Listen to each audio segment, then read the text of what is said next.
Some moments rewrite your entire understanding of reality, the kind where time fractures and reformulates around a single impossible truth. For King Theon, who'd lived 3 centuries and thought nothing could surprise him anymore, that moment came in the central market of Ashford when he saw a girl reach up to adjust her scarf and reveal a crescent moon birthmark on the inside of her left wrist, silver white and luminescent, identical in every detail to the mark he'd carried since birth. The mark that, according to ancient texts, appeared only once every 300 years on 2 souls destined to bind together. The mark that meant he'd finally found the other half of something he'd stopped believing existed. His heart didn't just stop, it shattered and reformed in the space between breaths, and every instinct he'd spent centuries building to protect himself screamed that this girl, this stranger with his mark mirrored on her skin, was about to destroy everything he thought he knew about destiny and choice and the price of immortality. Theon had been born with the Moonmark in an era when such things were considered divine blessing. His parents, simple farmers, had brought him to the temple when he was 3 days old, terrified and awed by the glowing crescent that appeared on his wrist each full moon. The priests had consulted ancient texts and delivered a prophecy that shaped his entire existence. The bearer of the Moonmark is chosen by fate itself. They will be granted immortality and great power, but only when united with their mirror soul, the one who bears the matching mark.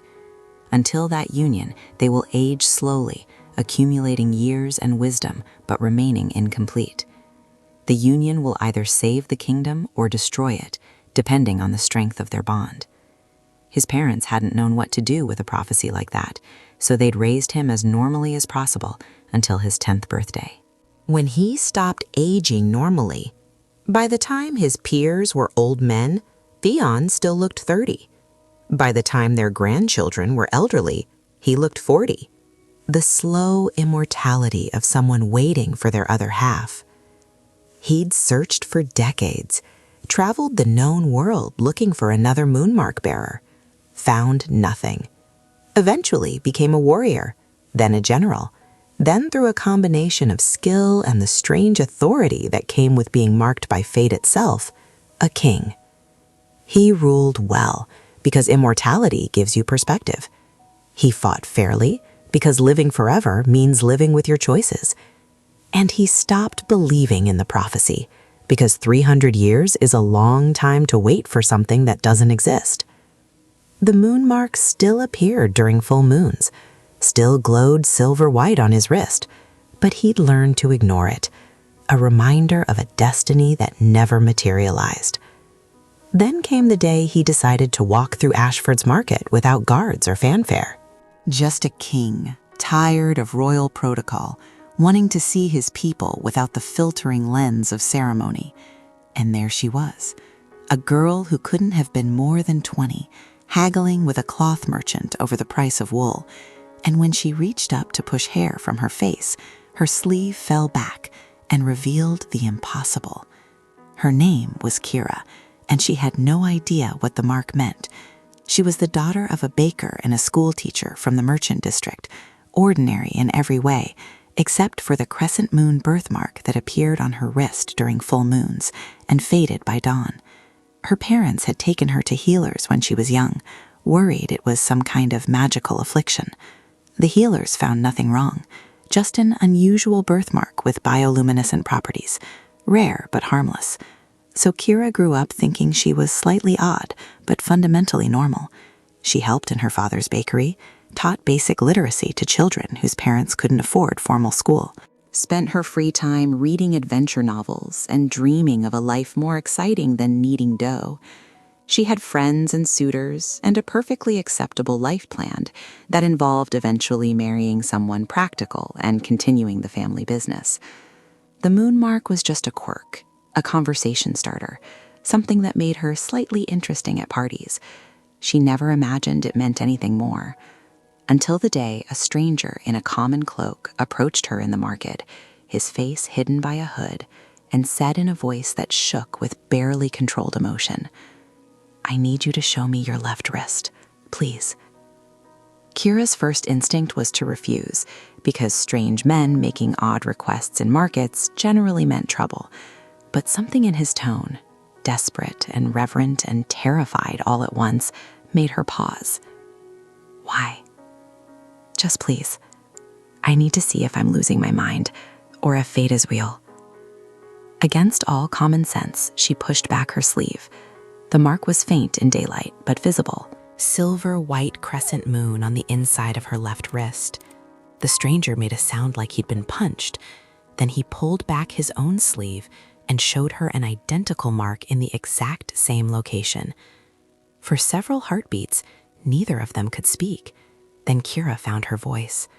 "What is this? What does this mean?"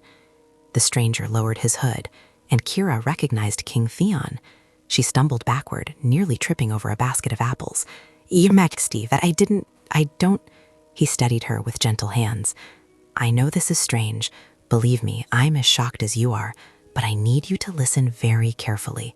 These marks, they're not just birthmarks. They're a prophecy, a destiny.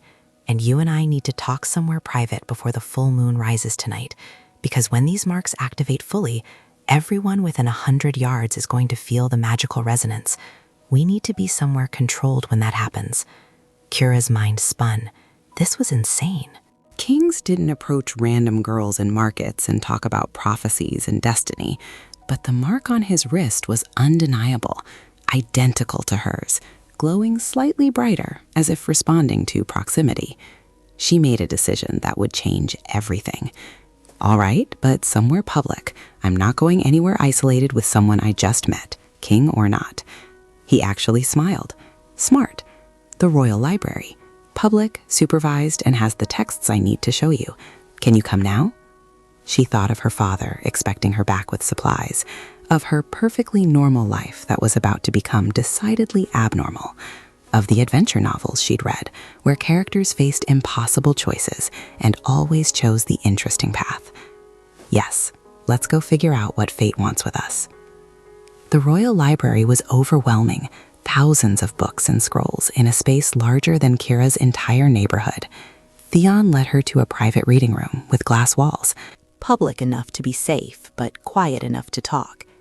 He pulled out ancient texts with pages so delicate they seemed ready to crumble, and began explaining 300 years of accumulated knowledge about moonmarks.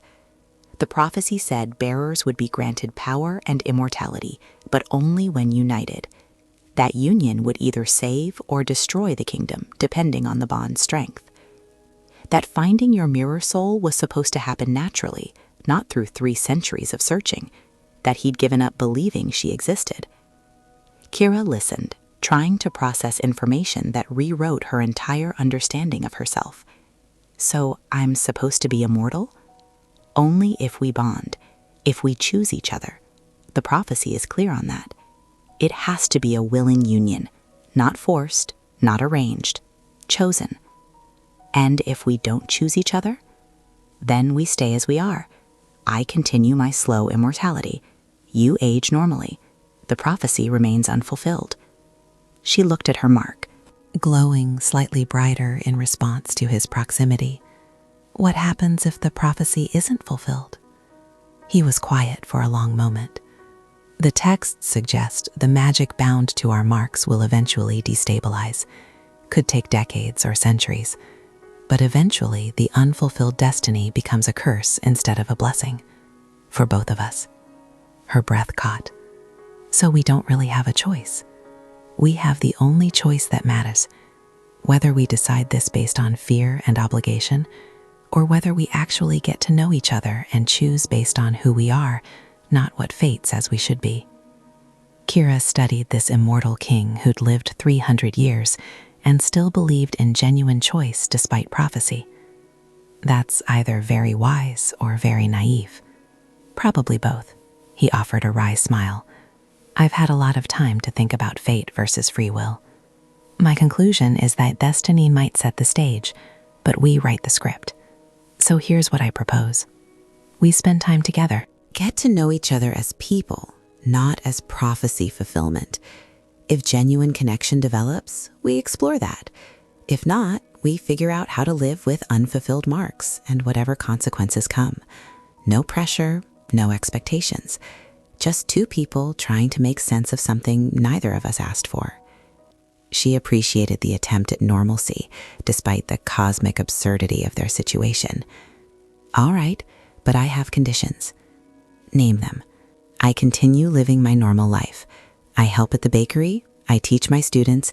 I don't become some kept woman waiting in a tower for you to visit. If we're doing this, we're doing it as equals, getting to know each other, not as king and subject. Agreed.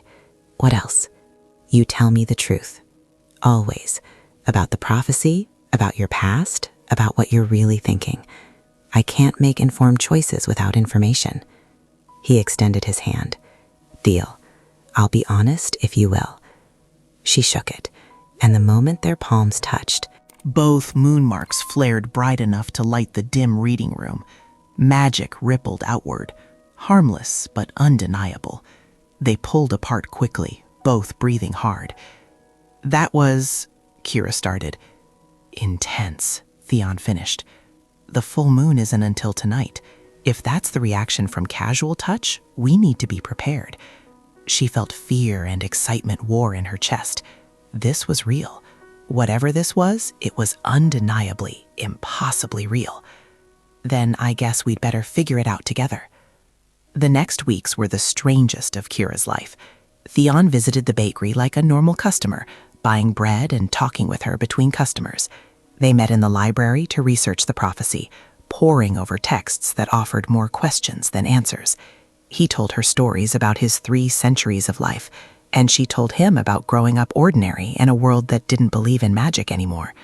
The moonmarks grew brighter with each interaction, responding to proximity and genuine connection. during the full moon, they had to stay apart because the magical resonance was overwhelming, affecting everyone nearby with a sense of presence and power that was impossible to hide. But between full moons, they found something unexpected. They actually liked each other. Theon was funny in a dry, subtle way that took her days to recognize. He listened when she talked about her students and their struggles with literacy, then quietly funded a scholarship program for working-class children. He asked her opinion on policy matters and actually implemented her suggestions. He treated her as an intellectual equal, despite the centuries between them. Kira discovered she could make him laugh, really laugh, in ways he admitted he hadn't in decades. She challenged his assumptions and called out his occasional royal arrogance. She showed him parts of his own city he'd never seen, because kings don't visit bakeries and street markets and community schools. She reminded him what it felt like to be human instead of a crown. But the court noticed, and the court panicked. Lady Seraphina, the chief advisor, confronted Theon after a council meeting where he'd been distracted, thinking about something Kira had said about education reform. "Your Majesty, this association with the baker's daughter is causing talk, dangerous talk. Let them talk. The Moonmark is real. She's my mirror soul, which means she's either your salvation or your destruction. The prophecy is explicit. If the bond is weak, if the union is based on obligation rather than genuine love, it will destroy not just you, but the entire kingdom. You're risking everything for a girl you barely know. I'm taking time to know her properly, precisely because the stakes are so high. Would you prefer I rush into a prophesied union with a stranger and hope for the best?" Seraphina's expression hardened. "I'd prefer you remember you're a king first and a man second. Your personal desires can't supersede national security. Then it's lucky my personal desires align with learning whether this prophecy is salvation or damnation before committing to it. This meeting is over." But Seraphina's words planted doubt. What if Kira couldn't handle the pressure? What if the connection they were building was just magical compulsion? What if he was risking his kingdom for a destiny that might be more curse than blessing? That doubt crystallized during a formal court event Kira attended at Theon's invitation. She wore a borrowed dress and felt utterly out of place among nobility who looked at her moonmark with fascination and suspicion. Theon was pulled into political discussions, and Kira found herself alone with Lady Seraphina. "So you're the prophesied one," Seraphina said with false sweetness. "How fortunate for you." "I didn't ask for this," Kira replied quietly. "None of this was my choice. But it is your responsibility if the bond fails." If you're not strong enough or worthy enough, the king falls and the kingdom with him. That's what the prophecy says. Are you prepared for that weight? Honestly? No, I'm a baker's daughter who teaches children to read. I don't know how to be whatever the prophecy needs me to be. At least you're honest. Seraphina's tone softened slightly. For what it's worth, the king has been happier these past weeks than I've seen him in decades. Whether that's genuine connection or magical compulsion, I can't say. But if you care about him at all, you'll make sure you're certain before committing to something irreversible. Because if you choose him out of obligation and the bond is weak, you won't just break his heart, you'll do millions. The words haunted Kira for days. She'd been thinking of this as a personal choice, her life and Theon's. She hadn't fully processed that an entire kingdom's fate apparently rested on whether she and an immortal king could build something real. The pressure was suffocating. She pulled back slightly, needed space to think. Theon noticed immediately. During their next library meeting, he asked directly, "What's wrong? You've been distant." Kira struggled to articulate the fear. What if we're making a mistake? What if this connection we feel is just magical compulsion? What if we commit to the bond and it's not strong enough and we destroy everything? He was quiet for a long moment. Then, "Those are all valid fears. I have them too. But Kira, I've spent 300 years alone because I was afraid of making the wrong choice. I've watched everyone I cared about turn to dust. I've built walls so high that I forgot what connection felt like. Then you appeared, and for the first time in centuries, I feel alive instead of just existing. That terrifies me, but I'd rather face that fear and possibly fail than spend another 300 years wondering what might have been." What if failing means destroying the kingdom? Then we fail together. But I don't think we will. You want to know why? Because you're asking these questions. Because you're taking this seriously instead of just accepting destiny blindly. Because you care enough to be terrified. That's not weakness. That's exactly the kind of strength the prophecy requires. She felt tears burn behind her eyes. I'm not special, Theon. I'm just ordinary. You stood in a market and didn't recognize a king because you were too focused on haggling for fair prices for wool you were buying to make blankets for families who couldn't afford them. You teach children to read for free because you believe education is a right, not a privilege. You make your father laugh every morning despite his arthritis pain because joy matters more than comfort. You're so busy being decent and kind and committed to making your small corner of the world better that you don't even see how extraordinary that is. That's the person the prophecy chose. Not someone who thinks they're special, someone who actually is without realizing it. The moon mark on her wrist flared bright, responding to emotion and proximity. She looked at this ancient king who saw her more clearly than anyone ever had. I'm still terrified. Good. So am I. Let's be terrified together and see what happens. The turning point came during a border crisis 3 months into their courtship. A magical disturbance in the northern territories, something ancient and dangerous stirring beneath the mountains. Theon had to handle it personally, and against all protocol and common sense, he asked Kira to come with him. I need you there, he admitted. The marks resonate during crises. Having you near stabilizes something in me I didn't even know was unstable. Also, I just function better when you're around. You keep me human. She agreed, and they traveled north with a small contingent of guards. The disturbance turned out to be an old magical seal breaking down, one that had contained void creatures for centuries. Theon could reinforce it temporarily, but permanent sealing required the kind of power the prophecy suggested their united marks could provide. "We could try," he said, looking at the crumbling seal with concern. "Together, our marks are already resonant.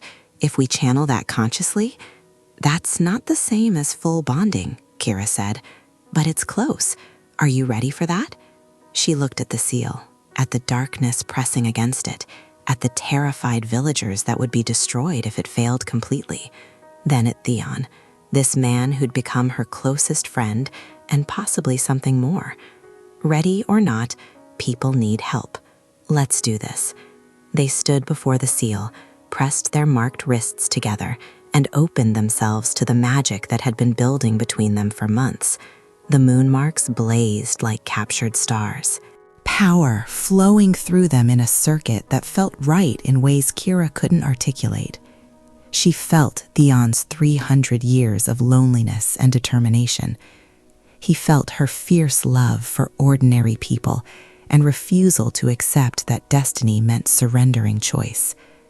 Together, they reinforced the seal with a power that surprised them both. When it was done, they collapsed against each other, exhausted but exhilarated. "That was," Kira gasped. "Incredible," Theon finished.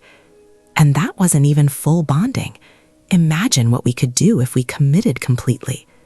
She looked at him, this immortal king who'd waited 3 centuries for her and still gave her space to choose freely. "I don't have to imagine. I know. The prophecy was right about one thing. We're stronger together. But it's not because of fate or magic or ancient predictions. It's because you see me and I see you, and we choose each other anyway. That's the real power." He kissed her then, gentle and certain. And every moon mark in a 50-mile radius responded with sympathetic resonance. Across the kingdom, scholars would later report feeling a surge of old magic reawakening, like the land itself was celebrating.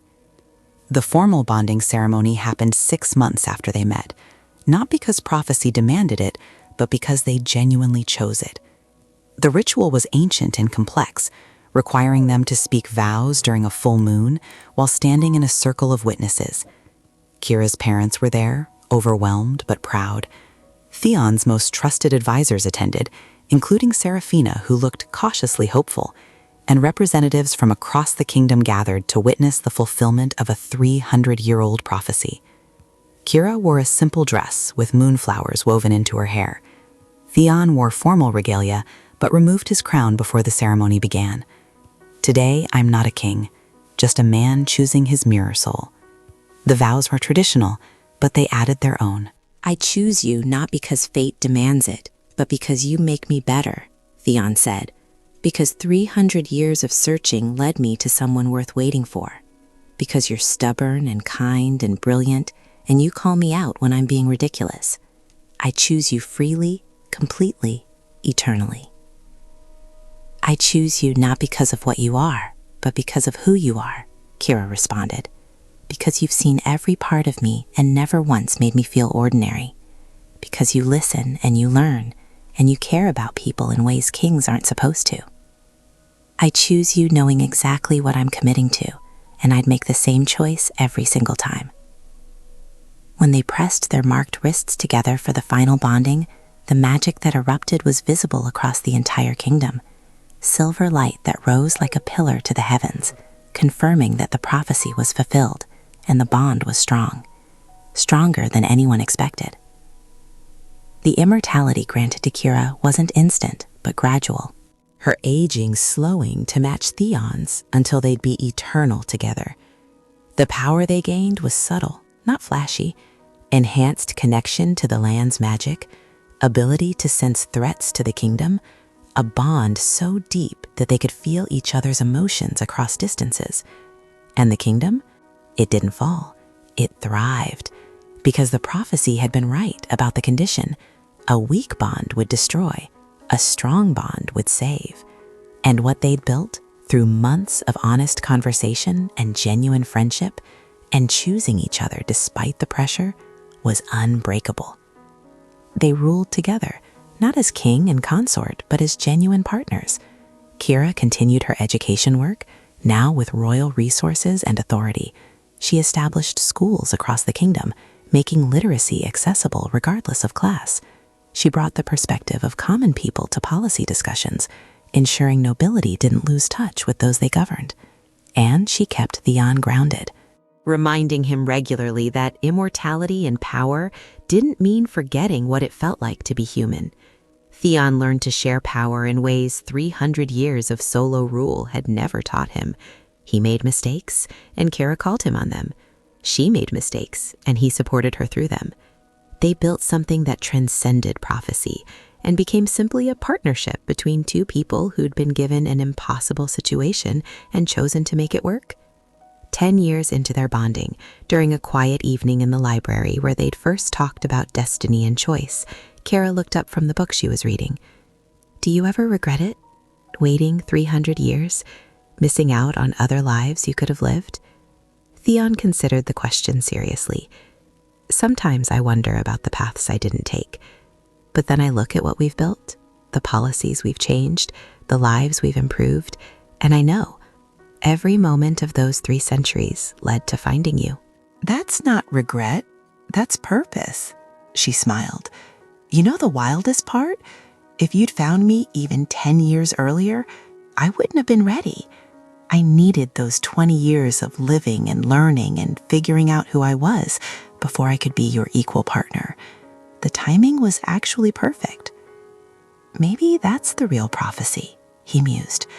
"Not that we'd find each other, but that we'd find each other at exactly the right moment, when we were both ready for what this would become." Their moonmarks glowed softly on their wrists, no longer a sign of incomplete destiny, but a reminder of the choice they'd made, the choice they continued to make every single day. Years later, when scholars studied the prophecy's fulfillment, they'd note that the kingdom entered an unprecedented era of prosperity and peace following the bonding, that education levels rose dramatically, that class barriers began breaking down, that the immortal king who'd ruled alone through 3 centuries became more accessible and compassionate with his mirror soul beside him. But the real miracle wasn't the magic or the prophecy or even the immortality.